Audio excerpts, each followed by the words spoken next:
We are the Putnam County Planning Commission.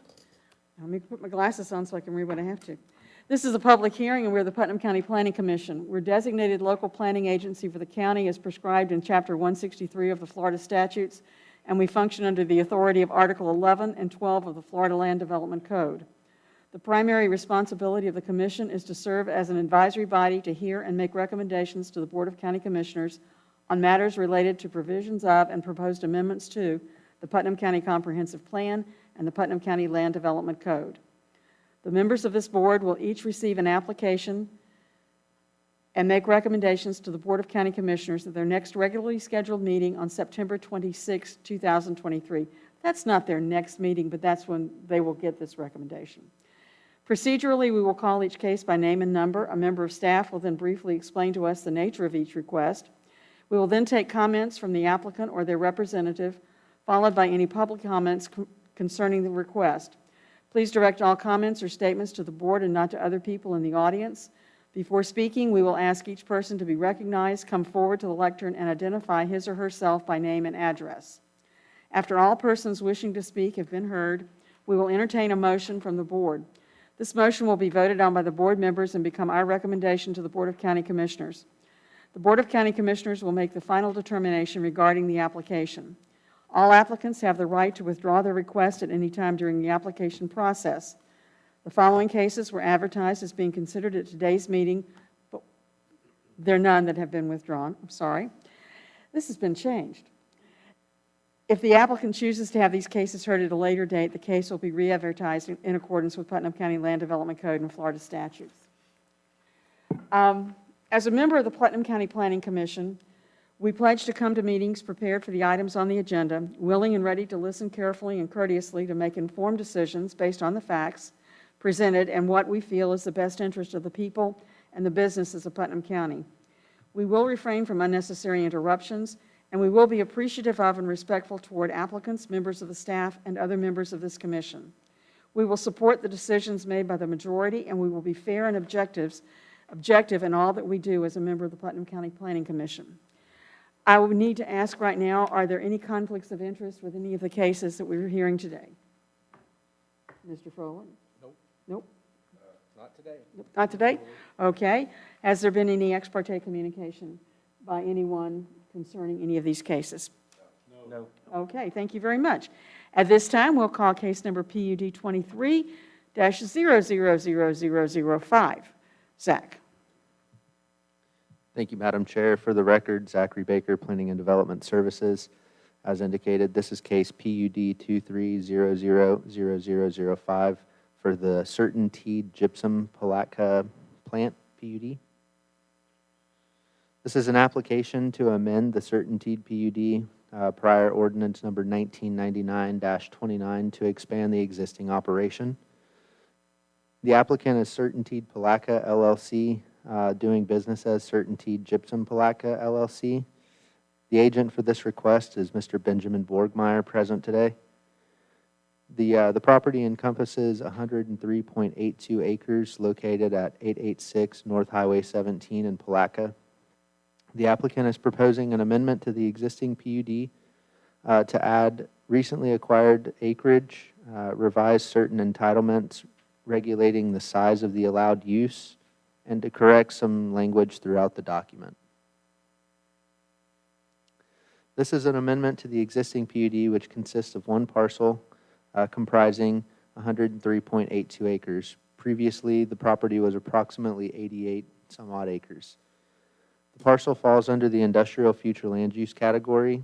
The existing PUD was approved in 1999 to allow the following uses: manufacturing of gypsum products, manufacturing of wallboard, facilities for loading and unloading of rail cars, bulk storage yards, overhead conveyors and towers, cogeneration plants, electric substations, accessory uses in buildings, and the generation of electricity as part of the manufacturing process. None of these uses are going to change with this PUD amendment. The applicant is proposing to add approximately 15 acres to the development agreement, which consists of land acquired in 2019 through the exempt subdivision case 19-003. This will make the current and the new PUD 103.82 acres. The applicant's proposal includes a list of the following, but it's not limited to the following. Revising the project plan to allow an increase of 420,000 square feet to the total manufacturing facility. This would include manufacturing, processing, storage, and distribution. They were also requesting a modification to the development standards to allow a 6-foot principal building setback on a limited portion of the site to permit the proposed expansion. They are clarifying some of the design standards to align with the land development code. One example is I think they had 40-foot tall light fixtures. They changed that to 30-foot tall. A new phasing schedule for the proposed expansion of the facility.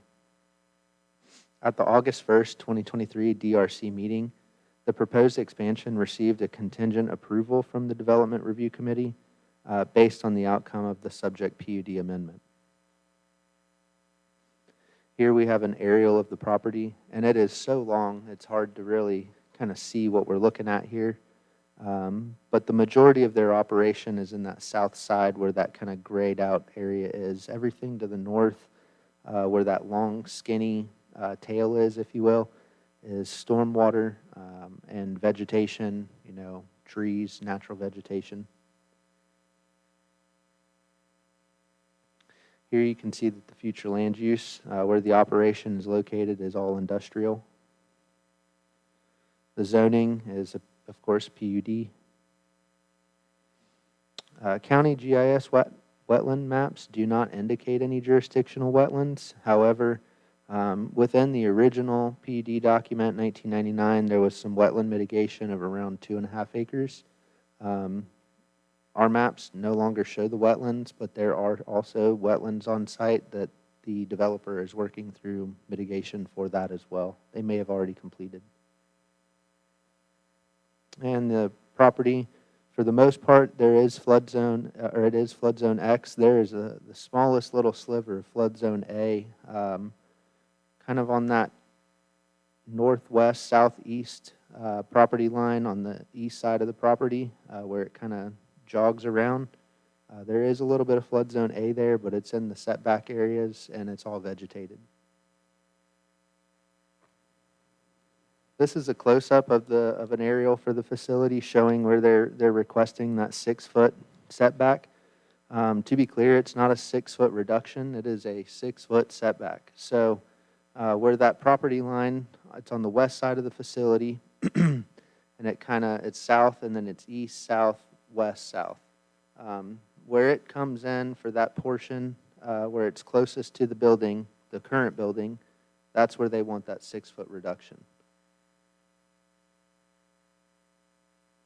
And then here you have a proposed site plan. So bear with me for the color blindness, but it is what it is. I think it's yellow is the existing facility. Orange is the proposed expansion. If you look and tilt your head to the left, down in the middle there, you can see the setback modification area, and that's also pointing to that area that we have highlighted here. So, in all, staff recommends approval of this request for an amendment to the certainteed PUD as described in the attached ordinance and exhibits.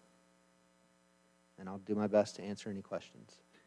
Anybody have any questions of Zach? Okay. Is the agent applicant here? Would you like to come forth and speak? You don't have to, but you may. You just need to come to the microphone and identify yourself, please.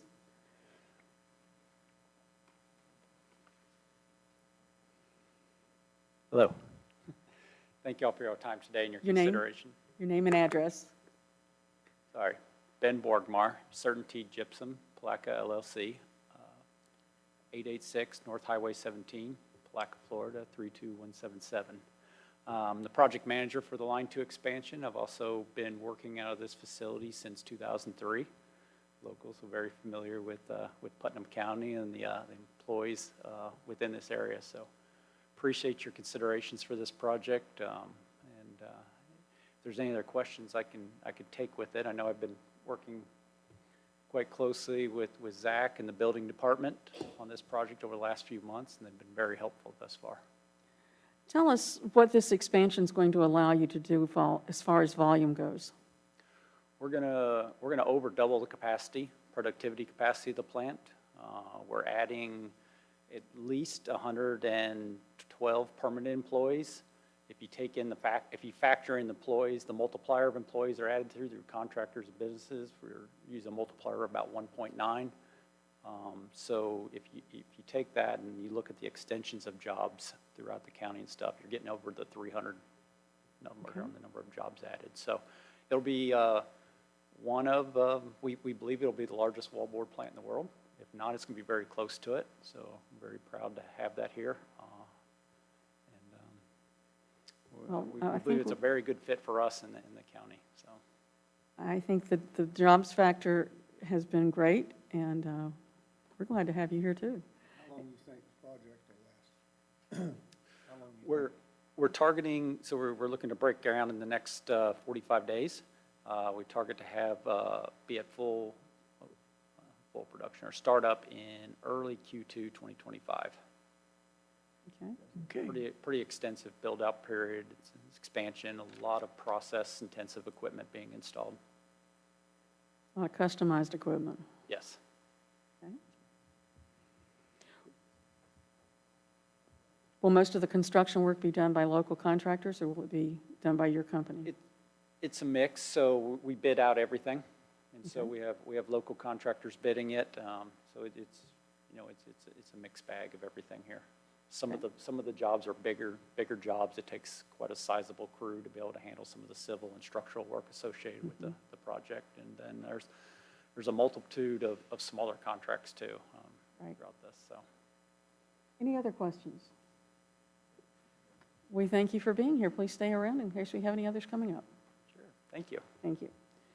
Is there anyone from the public who would like to speak either for or against this particular application? Okay, seeing none, I'll bring it back to the board. I will entertain a motion to either accept or deny this application, or we can discuss it later. I move we accept the application Okay? as proposed. Mr. DeSantis has moved that we accept this application and approve it. Second. Mr. Hafner has seconded. Any further discussion, gentlemen? Hearing none, I'll call for the vote. All in favor, please signify by saying aye. Aye. Chair votes aye. All opposed? We have passed it. We thank you for being in Putnam County. This will go before the Board of County Commissioners on September 26th. So we look forward to seeing this come out of the ground and go into production. So thank you very much for being here. Not to mess up your timeline, Madam Chair, but it will go September 12th. September Which is what 12th? we've agreed with the developers on that. Okay. Well, good. That'll get you working even quicker. We like that. Okay, our next case is an application, is LDC 23-000001, which is Land Development Code Amendment. Zach.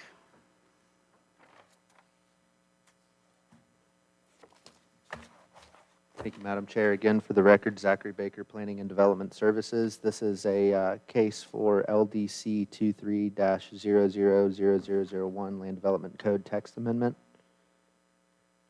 It's an application by Michael Smith, who is not present today, requesting an amendment to Article 7, Division 2, Section 45-503E, requesting to revise the minimum utility-based dimensional requirements for legally created lots as defined by the Land Development Code. The subject Land Development Code text amendment proposes to revise the minimum utility-based dimensional requirements for legally created lots.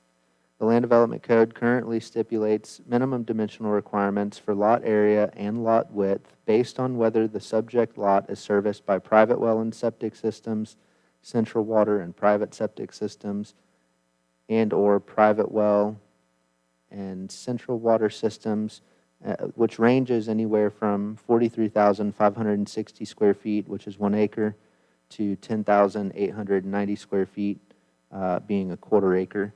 And as far as widths go, anywhere from 100 to 75 feet, respectively. The current land development code is inconsistent with the density allowances listed within the future land use element of the Putnam County Comprehensive Plan and the dimensional requirements of zoning districts as defined in Table 7.02A of LDC Section 45501.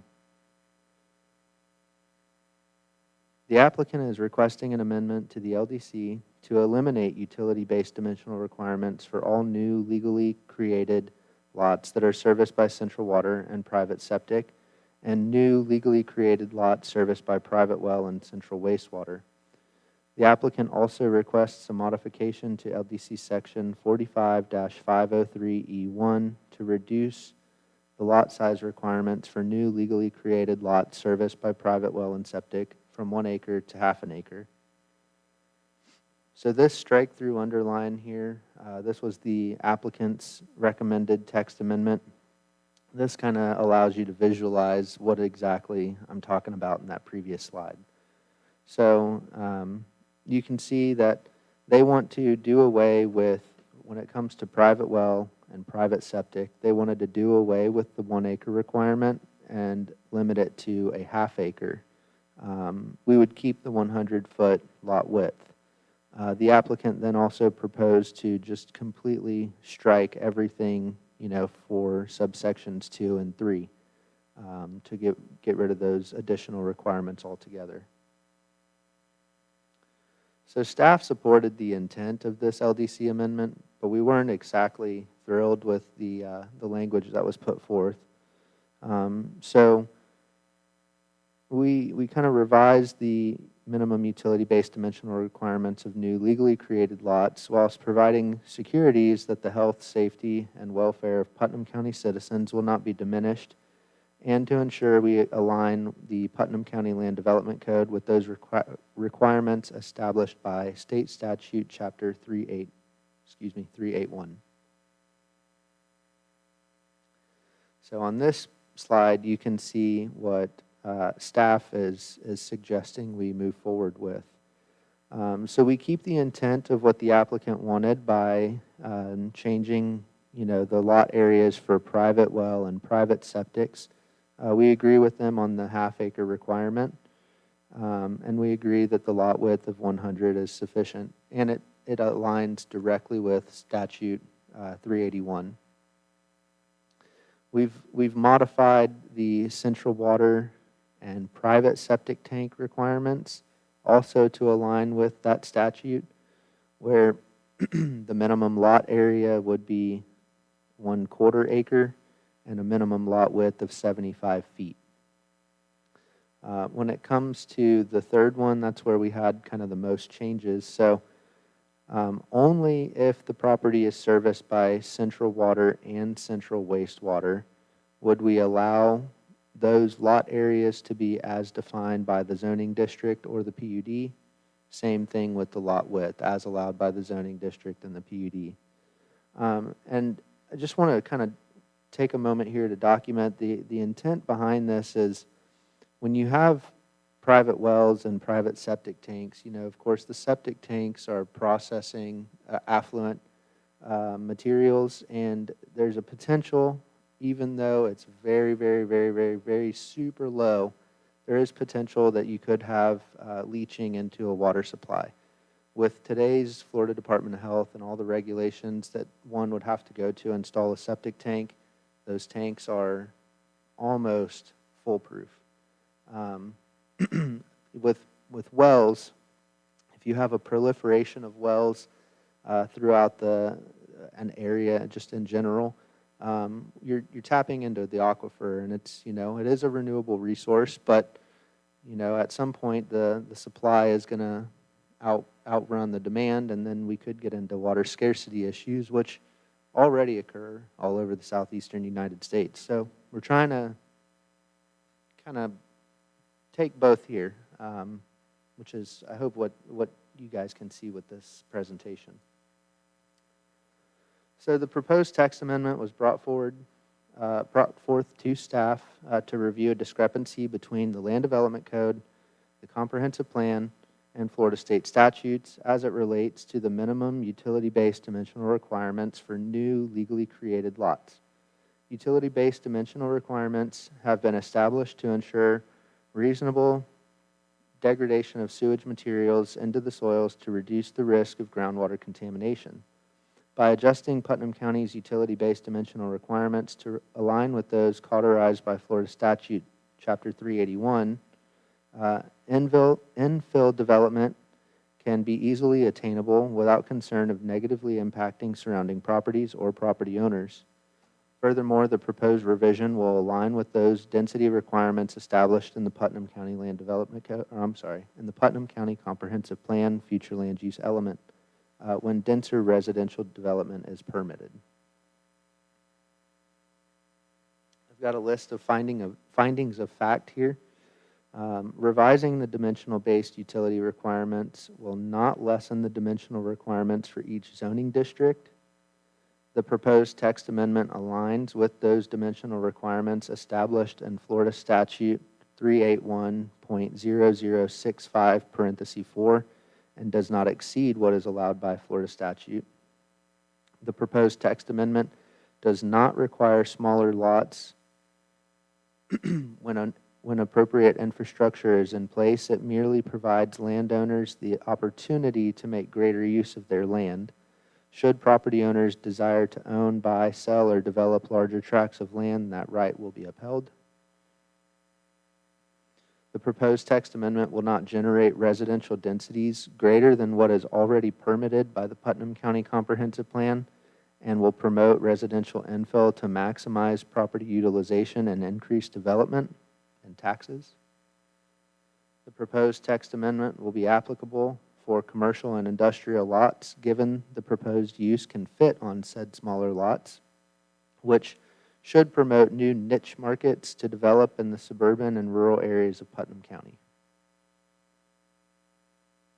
For these reasons, staff is recommending approval of the staff-suggested revisions to LDC 45-503E. And as I take your questions, I will go ahead and put those proposed revisions back on the screen. Are there any questions of Zach? I have one. Mr. Hafner? When will the land development code be up for revision again? Or No. review, I should say. It's coming. Knowing that that's coming, I can't imagine why we would start piecemealing by individual request. What's staff's opinion of that? Seems a little crazy to me. We could have 20 people walk in here with different requests on these kinds of things. So a committee has been formed to modify the land development code. However, staff shortages are creating a timeline that we just don't know the answer to. We don't know if we're going to have a presentation ready for the complete LDC rewrite in 6 months, 2 years, 6 years. We don't know. And a lot of folks have come in to discuss, I want to do this, but the land development code's limiting me in this section. They have the right to come forward and present a request to the Planning Commission and the Board of County Commissioners to consider a land development code text amendment. And when they do that, they really get a chance to work with staff to kind of change the code to fit their needs, to fit the needs of the county, and to rely on staff to give them some advice and opinions on how we can modify the code to fit their needs. I know when we do reviews like that, though, the general public has an opportunity to come in and make comments, suggestions, et cetera, and disagree to things that we're talking about. I don't know, to me, it just seems crazy to piecemeal something. I understand that this may need to be done, but again, I don't understand that there won't be several other folks seeing this going on and coming in with other requests, knowing that we might consider those before we review the entire code. That just doesn't make sense to me. Well, and if I can respond to that too, that's kind of staff's job. We wouldn't let a code get to you that wouldn't make sense for our community. I agree.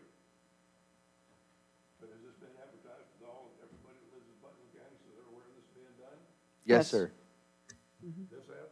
Yes, sir. It went in the Plaquemine Daily News approximately 15 days ago. Okay, and you honestly think that maybe 2% of the people in Putnam County have read this?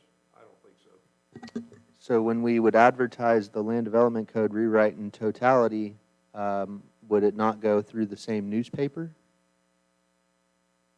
Yeah, You can use the same newspapers, but word gets around in this county, and when folks know things are going on, they will show up to see what it is and express their opinions. I think I've found that to be very true of a number of folks in this county, including myself. So, you know, I still have a problem with it. I'll wait and see what the rest of the committee up here thinks. Madam Chair, isn't this gonna open a can of worms? in relation to, were people coming forward to, I'm not sure where you're going, Mr. Hodge, so help me out here. Wanting to change the LDC? We usually have half a dozen or more land or text amendments a year. And they may be to the planning, or to the comp plan, they may be to the land development code. We're seeing more to the land development code now because it is so out of date. We've had a consultant on board for now a year to work on that land development code, but we haven't had staff to support that opportunity. So I think what's going to be happening pretty soon is that's going to crank up, and everything will be open for discussion. But this will have already been taken care of, because this also brings us into compliance with statute, with state statute, which, you know, is not that bad. Now, if we get an influx, I think we're going to have to rely on staff to parse that out and to make the right decisions on whether to bring it forward or whether to hold it for the land development code revision. We have postponed a couple things because we're waiting on land development code division, a revision. One in particular, we didn't do too much with the sawmill issue because we were waiting on that to come before, the full section to come before land development code revision, because it's going to have to be a major update. Which that application came through 2 years ago. Right, that was, yes. And we postponed it because we were waiting on the LDC rewrite that still has not happened. That's right. But that section of the LDC was not expansive, it was very small, but given current trends and development, it needs to be expanded more, and we needed the expertise of a consultant who could guide us with that, because we were shooting in the dark up here. Those of you who've been on the Planning Commission longer, do you remember any kind of influx of LDC amendments? I think it's going to be as needed, and this was an as-needed situation. Let's get Chris. Is that spot zoning? No, this is not spot zoning. This only deals with the language in the land development code, and it's just taking care of an issue where lots are of a certain size to comply with state law. State law reduced it down to half an acre. We needed to reduce it down to half an acre to comply with state law. And we reduced it down to a quarter of an acre at 75 feet, also in line with state law. So, Well, my question to Zach would be, the way that it was written by Michael Smith, is that against the state statutes? Or is that in, where he wanted to eliminate the bottom two, and I mean, yeah. why are we, what do state statutes say? Did he write this wrong? So trying to quote the state statutes is going to be pretty tough. The one that Mr. Smith put forward,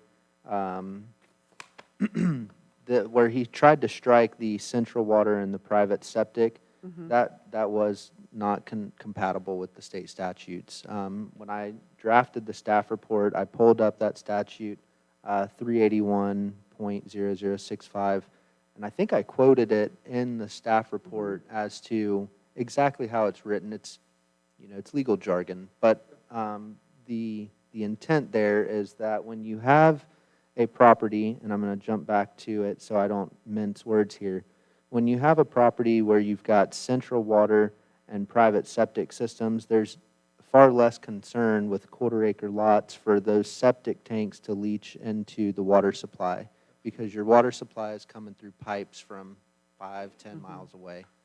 But nonetheless, what staff is suggesting here is extremely compatible with statutes.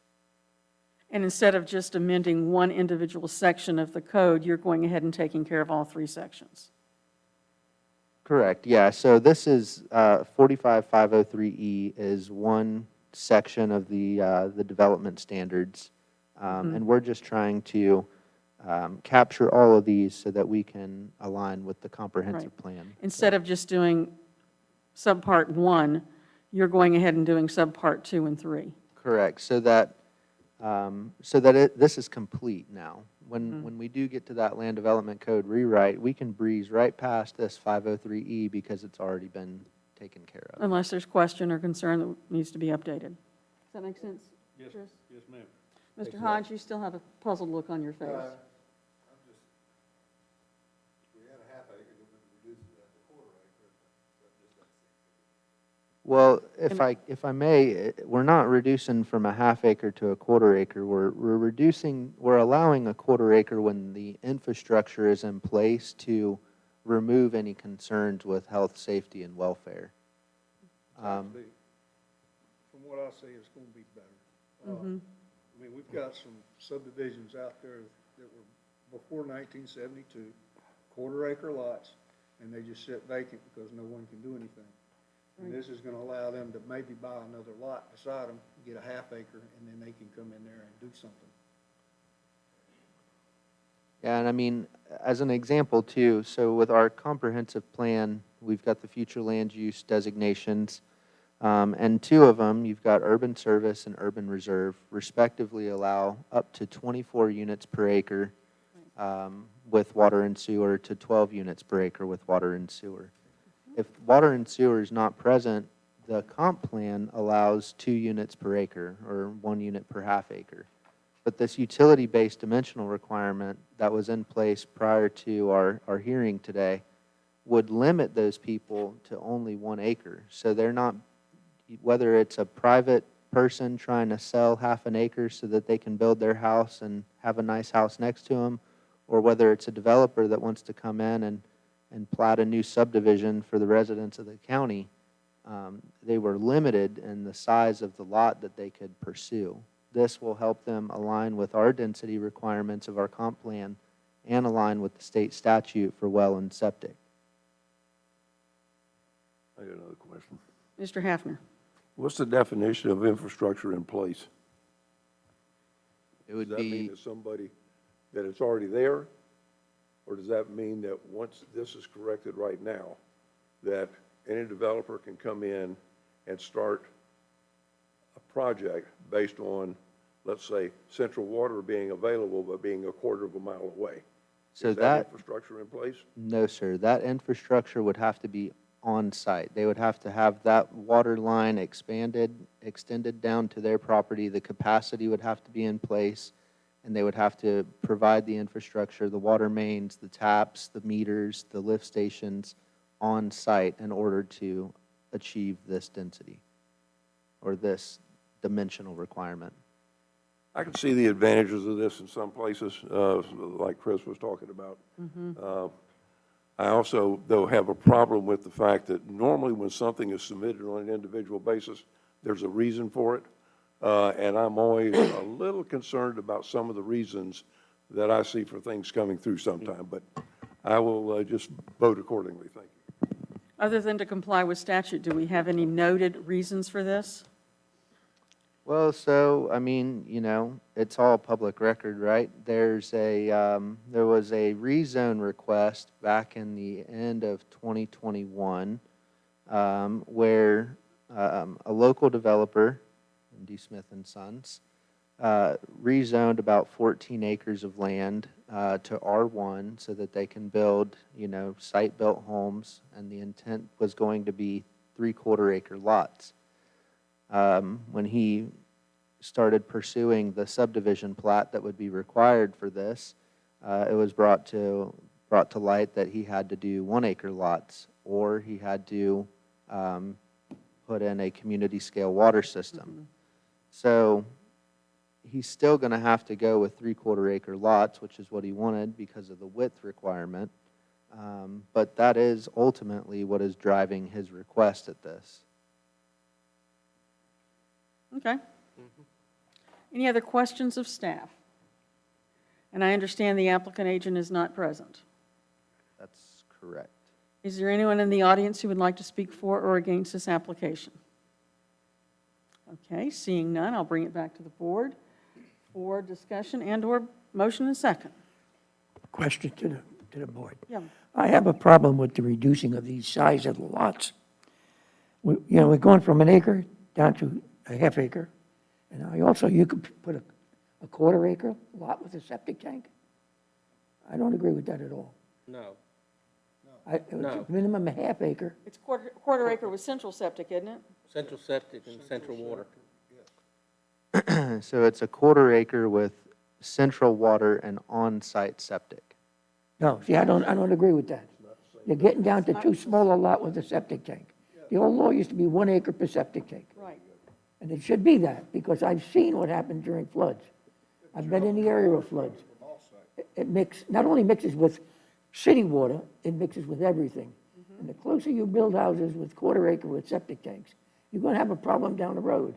And I see us just building a future problem that we don't really need. Half acre is much smaller than an acre. I think that's sufficient. I'd like to see it stay an acre, but I know developers want to build more property, and I understand that. But I wouldn't go along with a quarter acre under any conditions. So I wouldn't approve this project. I disagree with you. Chris, what do you say? I disagree with him. I mean, the water's coming from off-site. It's not gonna be on-site water. But the septic system's going to be on-site. Septic tank is there. Well, I don't understand what's the issue between having a septic on-site or not. You have too many septic tanks in a small area, and you have high water table, you could have a problem. It seeps up, You get seepage. and then you have a real problem in the whole community. That's my only reason. I want to see this develop. All I'm saying is what does a septic tank do? It leaches the waste into the ground. Right. So if it floods, it's leaching it right into the ground still. To the That's what surface. it does. But as your water table comes up, so does the But it's leaching. not contaminating your water supply. No, it's not contaminating your- It's coming off-site, Let's vote. so But is it contaminating your site? Oh, well, it's gonna leach into the ground. That's what it does. In a flood? It might float to your house. Right. I'm on a hill. yeah. If there's hard pan 18 inches down, it's not going to leach into the ground. That's right. Putnam County's got a lot of that. But that's where you come into the flood zones and all. Yeah, And that's where, that's right. the health department is supposed to come out and do a perk test and tell you where you have to split this tank. I'm just saying, I don't think that Putnam County should make it more stringent than what the state of Florida requires. It's also worth noting that we do have policies in effect that restrict increased density in a flood zone. So that overlays on top of this, should there be a flood zone in place or near to a flood zone? Yeah, I don't disagree with what Chris is saying, except Yeah. for the fact that this, to me, is an example of the point I was trying to make. Here's a developer that screwed up, and now we're trying to fix it, okay? I've got Cut to the problems chase. with that. Okay? Retroactive work is confusing at best. Is the board ready? Let me ask one more question. Does this go before the DRC before it goes to the county commission? No, ma'am, this wouldn't go to the DRC. At This is- all? no, So ma'am. health department wouldn't have any access to, wouldn't have any input on this? So we consulted with the health department when we got this application. They handed me a printed out copy of Chapter 381, which is about 200 pages. I said, here, go do it. And then I proceeded to just get online and use Control F until I found the resources that I needed. But it will go to the Board of County Commissioners Okay, twice. And that's right. there was another point I wanted to make. I couldn't remember. I'll let it go, I guess. And even if we were to recommend not approving this particular change to the LDC at this time, That would go to the county commission too. Yes, ma'am, yeah. If this board recommended denying it, it would still go to the Board of County Commissioners for them to hear Okay? the request.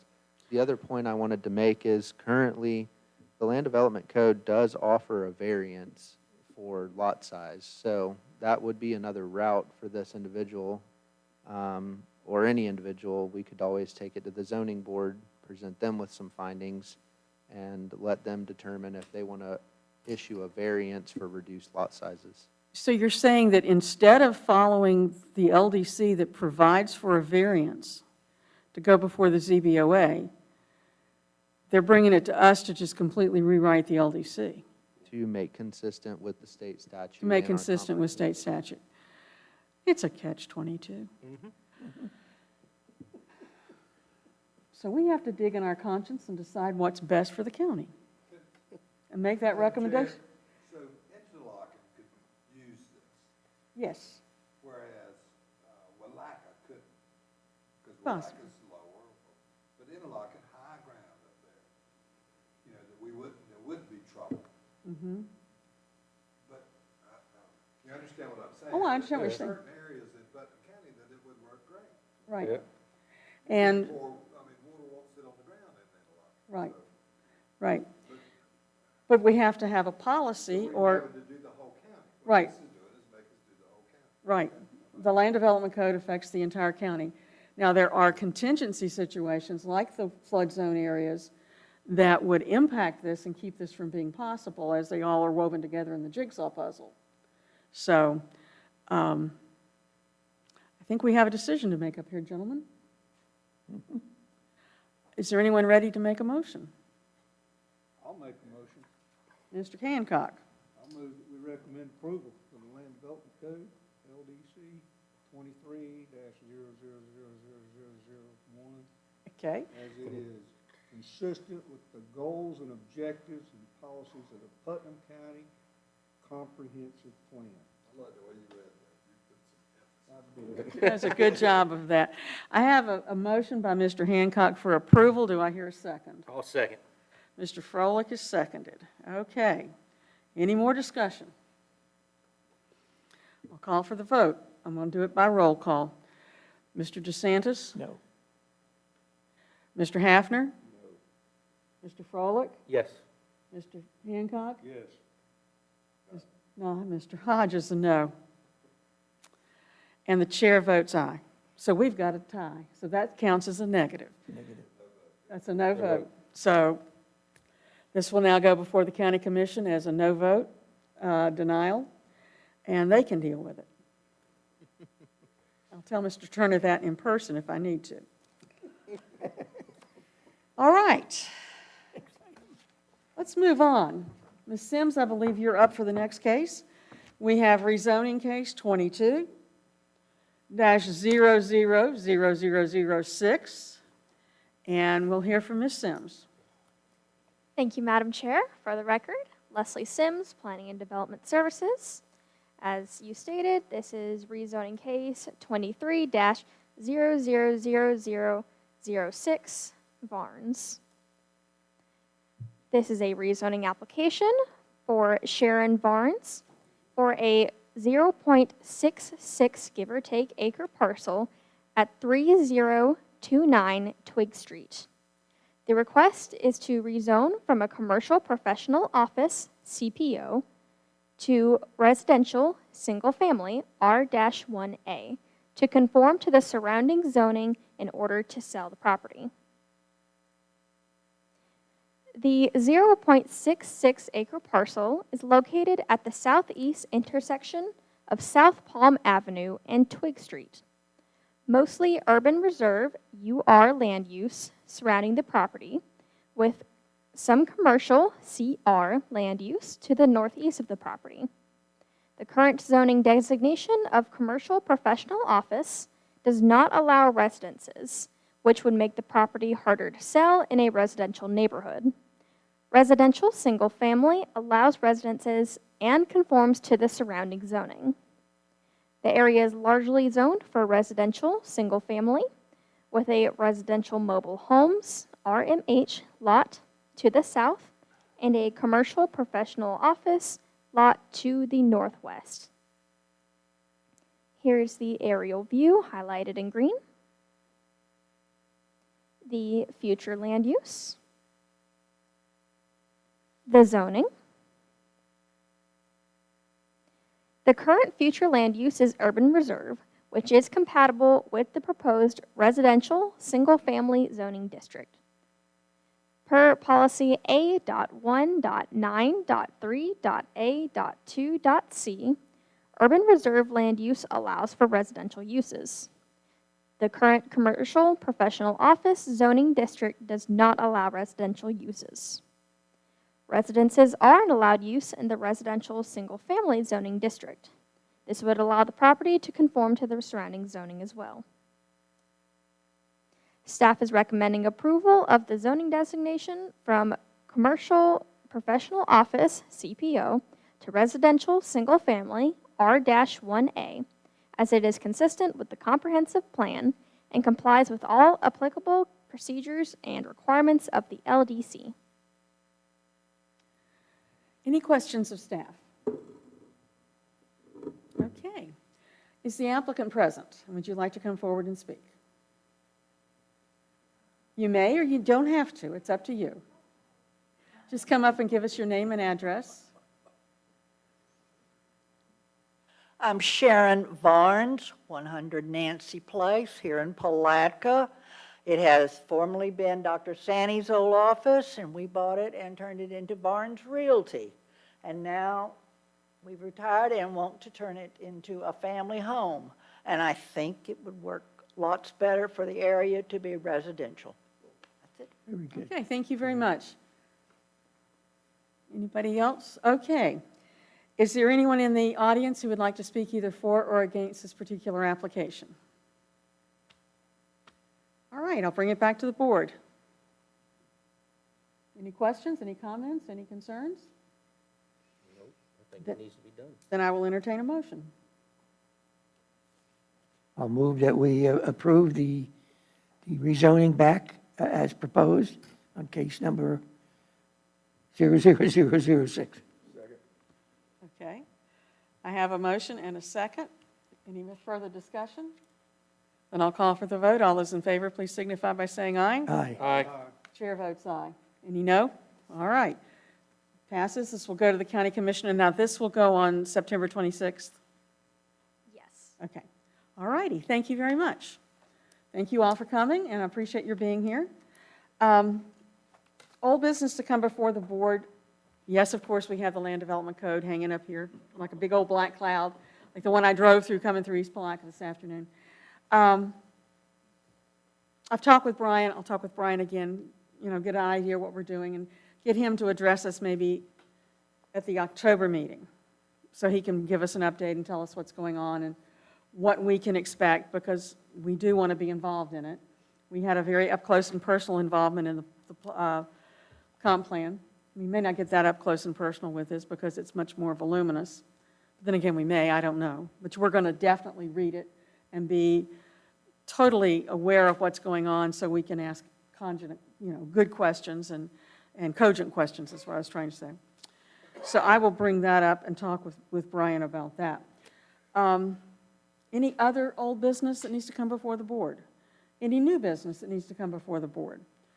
Zach, can you tell the board what you told me about staff without anything too much? You're live. We have interviewed and offered jobs to 2 individuals. One will be a planner 2, one will be a planner 1. The planner 2 has about 4 years' experience coming to us from an adjacent municipality.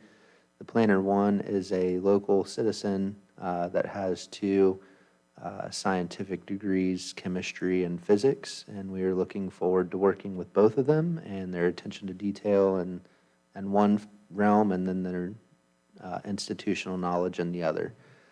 We're hoping to have those folks on board the first week of September. And my old mantra of hire for attitude, train for aptitude. So I think that's great, and it'll be so nice to come up here and know that we have a full staff. And I know you're ready for that. I know Brian's ready for that. Ms. Sims, we appreciate all that you've done this summer. I hope you have learned as much as you've shown to us that you've learned. Your poise, your articulation, your ability to stand up and speak it is phenomenal, and we applaud you for what you're doing, and we certainly wish you the best of luck as you take that trip over to 2nd Avenue in Gainesville. And I have no doubt that the Levin School of Law will be bettered by your presence. So thank you for being here. And I will tell your grandfather exactly what I just told you. Thank you very much, Madam Chair. You're very welcome, ma'am. We do need to approve the minutes of the July 12th meeting. They're in your packet. Do I hear a motion for the approval of the minutes? Mr. Hodge has approved the minute. Okay, who wants to second? Second. Joey wants to second that. All right, any discussion? All those in favor, please signify by saying aye. Aye. Chair votes aye. All righty. It is 4:51. We are adjourning.